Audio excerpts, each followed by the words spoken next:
Un saludo a todos y todos. Bienvenidos a la cursada de la Cátedra de Farmacología Básica de la Facultad de Ciencias Médicas de la Universidad Nacional de La Plata. Una breve introducción a lo que son los medicamentos y sus generalidades. Primero tenemos que saber qué es un medicamento. Bueno, es una sustancia capaz de modificar funciones del organismo. Y digo modificar o corregir o restaurar funciones fisiológicas porque el medicamento no crea nuevas funciones. El medicamento utiliza o aumenta o disminuye alguna actividad que ya ocurre en el organismo y que está dada por alguna sustancia endógena.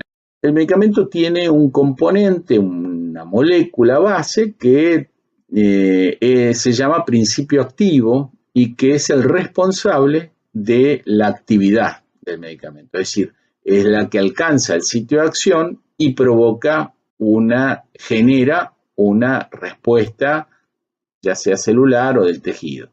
Es decir, que el medicamento puede estar compuesto por varios principios activos. Generalmente es un principio activo, pero puede un medicamento tener dos principios activos juntos y ser administrado de esa manera.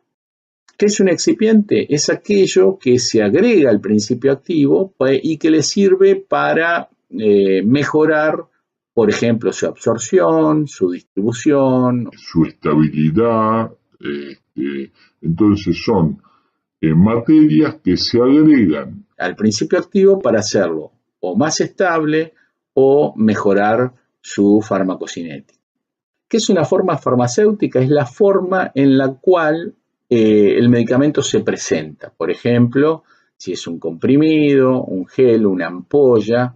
De esta manera, el medicamento está disponible en distintas formas farmacéuticas. Un medicamento puede tener varias formas farmacéuticas.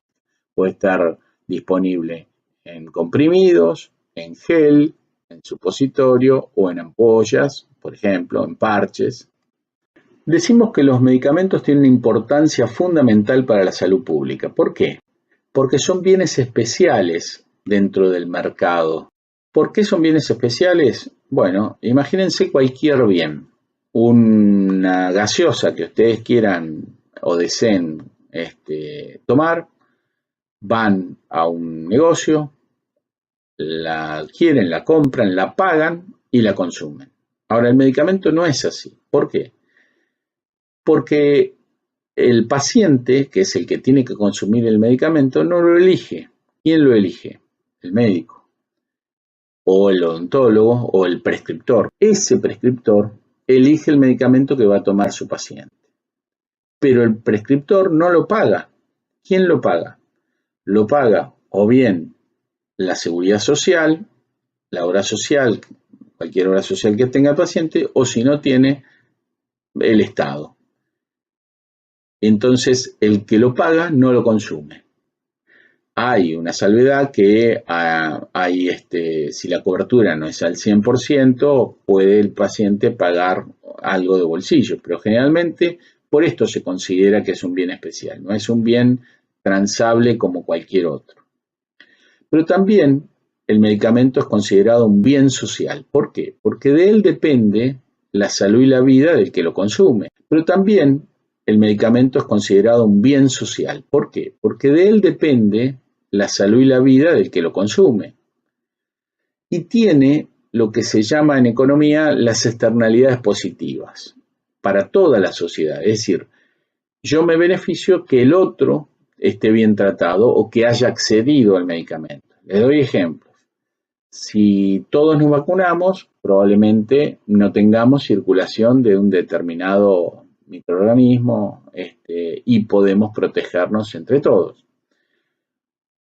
Por ahí en alguna enfermedad crónica, como puede ser hipertensión, sabemos que si el paciente tiene acceso al medicamento y está bien tratado, tiene menos chances de tener un evento como accidente cerebrovascular, infarto. Por lo tanto, si este paciente está bien tratado y no tiene esos eventos, es una externalidad positiva para los demás, porque imagínense que si uno sale aquí de la facultad tiene hipertensión, no tuvo acceso a los medicamentos y hace un infarto, un accidente cerebrovascular cuando va manejando su automóvil y cruza la calle 60, puede arrollar a cualquiera de nosotros que estemos esperando el micro o cruzando por la calle. Por lo tanto, se llama externalidad positiva a estas cuestiones. El otro accede al medicamento y yo me beneficio indirectamente.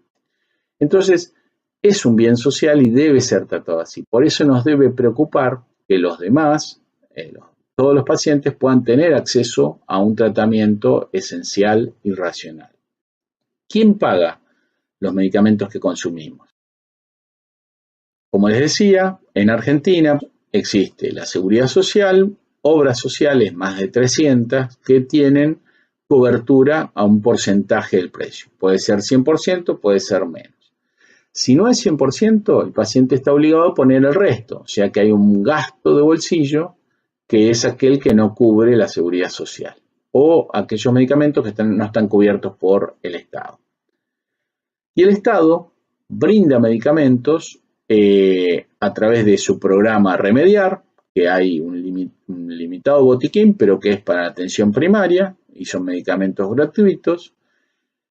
Medicamentos oncológicos para patologías de cáncer y otras patologías raras, que da la provincia. Programas especiales que tiene, por ejemplo, algunas provincias o la nación. En el caso de la provincia de Buenos Aires, el PRODIABA, Programa de Salud Sexual y Reproductiva.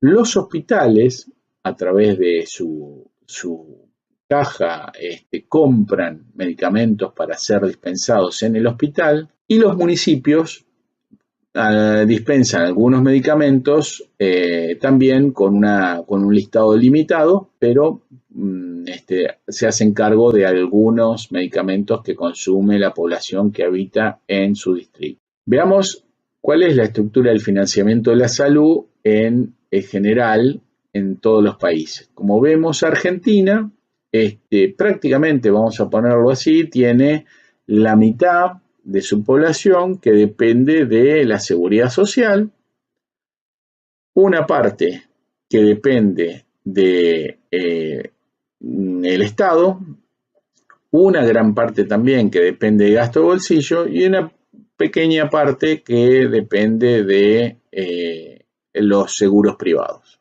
El impacto de la cobertura en el acceso a los medicamentos y la adherencia al tratamiento. Acá les voy a mostrar cómo, por ejemplo, en una obra social provincial, cuando se baja la cobertura y se incrementa el precio del medicamento, una consecuencia de ello es la disminución de la adherencia de estos antihipertensivos, por ejemplo, que fue un estudio que hicimos en el 2018. Vale decir, si miramos la disminución de la cobertura, está en relación al incremento de los medicamentos, del precio de los medicamentos en el mercado, pero consecuentemente a esa disminución de la cobertura también cae en parte la adherencia. ¿Por qué? Probablemente porque el paciente no tenga dinero para pagar esa parte que no le cubre la obra social. El precio de los medicamentos es un tema particular que vamos a ver en las últimas dos seminarios y trabajos prácticos del año. El precio de los medicamentos es bastante arbitrario porque en realidad hay países que acceden a medicamentos a muy bajo costo y otros a alto costo, y eso no tiene mucha racionalidad, es decir, depende de la capacidad de pago del que lo va a comprar. Entonces, el medicamento en realidad es muy difícil saber cuál es el valor real del medicamento, cuánto sale producir ese medicamento, y solo por ahí con la producción pública de medicamentos uno puede calcular exactamente cuál es el valor real de la producción. Sin embargo, en la mayoría de los casos los medicamentos tienen un precio que pone el propio productor del laboratorio que produce el mismo. Entonces lo puede vender a un precio en un lado, a un precio en otro, inclusive dentro del país, una provincia lo compra a un precio, otro, inclusive dentro de las instituciones. PAMI compra un precio, otras obras sociales compran otro precio, etc.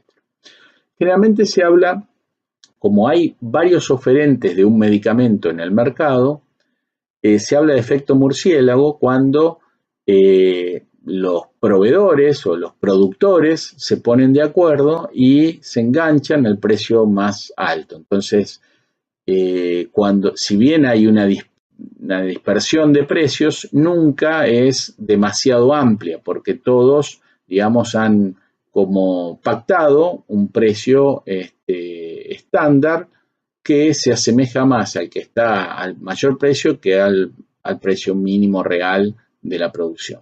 Hay muy pocos medicamentos innovadores que han realmente revolucionado la farmacología. Lo que sí hay muchas novedades, es decir, un medicamento se asemeja a otro con un cambio químico que lo hace, por ejemplo, le cambia un poco la cinética, pero que no hay nuevas acciones, generalmente están asociados a la biotecnología. El mercado de los medicamentos es sumamente importante en el mundo. El mercado de los medicamentos prácticamente encabeza la tecnología de la salud y los medicamentos en general, es la industria más rentable de todas las corporaciones. Por lo tanto, tiene una importancia fundamental en el mundo y también una tensión entre lo económico y lo sanitario. Tienen acá en esta diapositiva las farmacéuticas con mayor facturación en el año 2019 y pueden ver ahí que la mayoría son multinacionales. La industria farmacéutica no cae en su rendimiento. Fíjense que nosotros hemos tenido crisis económicas en el país, severas, y en realidad la industria farmacéutica se mantiene en la facturación en dólares muy estable. El mercado entonces tiene tipos de medicamentos convencionales o clásicos y medicamentos biotecnológicos que tienen que ver con las nuevas moléculas que yo les comentaba, que son, digamos, una parte muy pequeña del mercado, pero por su costo son de gran importancia. ¿Cuál es el problema? En realidad que la industria hace una inversión y desarrollo, pero en aquello que le resulta rentable. Y hay enfermedades que no tienen innovación en los últimos 20 o 30 años. Por ejemplo, para tratar enfermedades tropicales, para la tuberculosis, no ha habido innovaciones importantes. Y esto es porque en realidad la población que necesita de ellos tiene poco poder de pago. Por lo tanto, no es rentable para la industria, entonces no generan nuevas innovaciones en estas áreas. Entonces, uno puede pensar, hay leyes de mercado que pueden o no ser aplicables a los medicamentos. ¿Cuáles son las leyes de mercado? Por ejemplo, un productor intercambia con el consumidor, le da su producto y el consumidor lo paga y le da un dinero a cambio. Entonces, estamos hablando de recursos que el productor transfiere al consumidor según sus necesidades. Entonces, ese recurso puesto en marcha por el productor genera bienes que se entregan al consumidor. Y el consumidor le da el dinero o el intercambio que el productor necesita. Esto hace que exista una curva de demanda que es clásica y que habla de que a mayor precio hay menor cantidad de consumidores, pero a medida que vaya bajando el precio, la cantidad de consumidores aumenta. Entonces se hace una pendiente negativa del precio, es decir, cuanto el precio va bajando, aumenta la cantidad de consumidores. Por ejemplo, hoy les comentaba, si una bebida tiene un valor de 200 pesos, probablemente no lo compre nadie. Si tiene 150 pesos, algunos 50 de nosotros podríamos comprarlo. Si la bebida cuesta 100 pesos, probablemente nos animemos 150. Si la bebida cuesta 50, subimos a 300 consumidores. Y si la bebida cuesta 30 pesos alrededor, podemos comprarlo los 500 que están escuchando esta actividad. Así que vemos cómo al caer el precio hay mayor cantidad de consumidores. En los medicamentos, decíamos, no es así. ¿Por qué?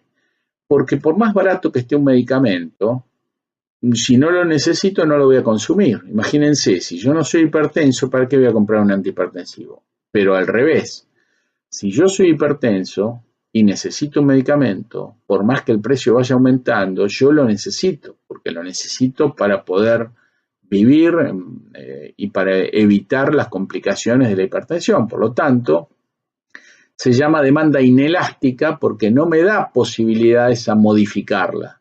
Es decir, la necesito y por más que sea caro, lo tengo que comprar, excepto que sea demasiado caro y ahí, como les mostré, cae la adherencia, cae el acceso, que es grave porque me expone a complicaciones de la enfermedad. Por lo tanto, veamos acá, si un medicamento está a 1.000 pesos, probablemente unos 130 de nosotros lo podamos comprar. Ahora, si va bajando, todos lo van a comprar. Es importante saber que cuando aumenta mucho el precio, algunos de los pacientes más vulnerables no pueden acceder al mismo. Y eso es lo que nosotros decimos una externalidad negativa, porque tenemos pacientes que no tienen acceso a su medicamento, que están en riesgo propio y ponen en riesgo a toda la sociedad. Algunos medicamentos en la Argentina tienen un precio exorbitante, igual a 4.000 salarios mínimos o casi 10.000 jubilaciones mínimas, aunque les parezca mentira. Entonces, con estos costos, con este precio, se pone en juego la salud como derecho humano y bien social y el acceso a medicamentos que uno tiene derecho a tener, o el medicamento como mercancía sujeta a la oferta-demanda de mercado. Esta tensión es permanente. Entonces, con estos costos, con este precio, se pone en juego la salud como derecho humano y bien social y el acceso a medicamentos que uno tiene derecho a tener, o el medicamento como mercancía sujeto a la oferta-demanda de mercado. Esta tensión es permanente. Esa situación lleva a los sistemas de salud a una sobrecarga que les impide un funcionamiento normal.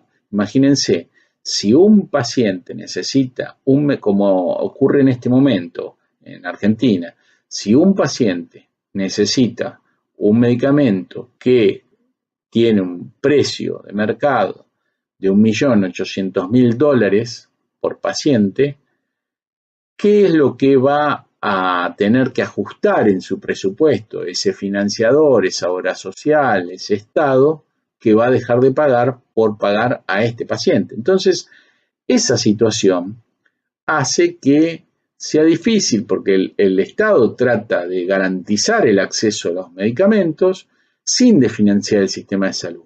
Esa situación hace que sea difícil porque el Estado trata de garantizar el acceso a los medicamentos sin desfinanciar el sistema de salud. Y por un lado, trata de regular, de comunicar, de seleccionar racionalmente, de capacitar a los como ustedes, los que se están formando en la farmacología, de que realicen la mejor opción, pero por el otro lado tenemos los precios que han puesto la industria a la innovación, la misma presión de la industria que quiere vender su producto, el respeto a las patentes, que en realidad un medicamento innovador ha sido patentado y impide que nuevos productores lo puedan hacer con esa misma molécula por una serie de años. La presión de la propia comunidad que dice yo tengo derechos a acceder, entonces quiero que el Estado o mi obra social me lo pague. Y la presión judicial, porque si la comunidad cree tener derechos, se presenta ante la justicia y se genera una sentencia, un recurso amparo que obliga a los financiadores a pagar por ese bien. O sea que es compleja la situación y tenemos herramientas, como decíamos, de seleccionar exactamente aquello que modifique la historia natural de una enfermedad, no cualquier, como van a ver bien en farmacoepidemiología, vamos a tener que elegir bien, que es nuestra manera de colaborar entre esta puja para así garantizar el acceso a los medicamentos de toda nuestra población. Para cumplir con lo que estuvimos charlando y que garantizar el acceso a los medicamentos, la mejor selección posible, vamos a hacer nuestro mejor esfuerzo para que este año ustedes se puedan formar integralmente y les vamos a tratar de capacitar de la mejor manera científica y ética para que puedan elegir, seleccionar para los pacientes que vayan a tener en el futuro. Así que muchísimas gracias. Nos estamos viendo en la próxima encuentro virtual y los jueves en forma presencial cuando empiecen las actividades. Un saludo a todas y a todos. Gracias.